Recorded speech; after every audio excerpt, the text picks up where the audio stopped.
ছেলেদের দল তো নো কম্প্রোমাইজ মুডেই চলল।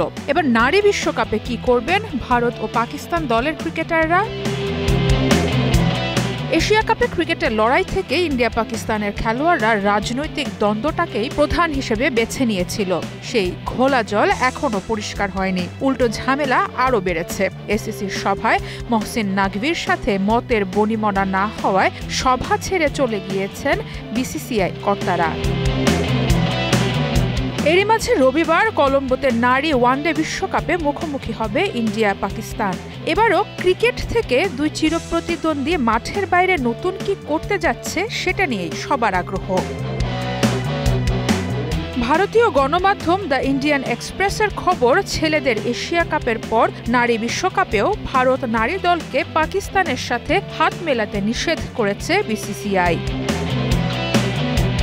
এর আগে ভেন্যু নিয়েও ইন্ডিয়া পাকিস্তানকে নিয়ে ঝামেলা পোহাতে হয়েছে আইসিসিকে।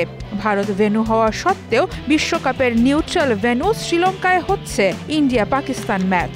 এবার রাজনীতির উত্তাপ মাঠেও ছড়াতে যাচ্ছে।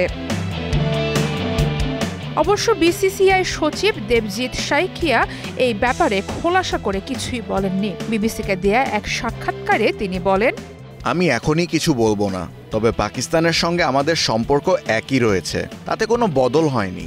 সব নিয়ম মেনে কলম্বোতে পাকিস্তানের বিরুদ্ধে খেলবে ভারত। আমি শুধু এটাই বলতে পারি যে এমসিসির সব নিয়ম মানা হবে, তবে হ্যান্ডশেক হবে কিনা সে বিষয়ে এখনই কিছু বলতে পারছি না।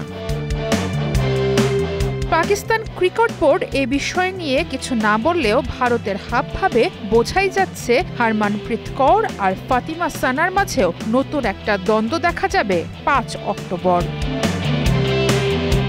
সারা মাহবুব, স্টার নিউজ।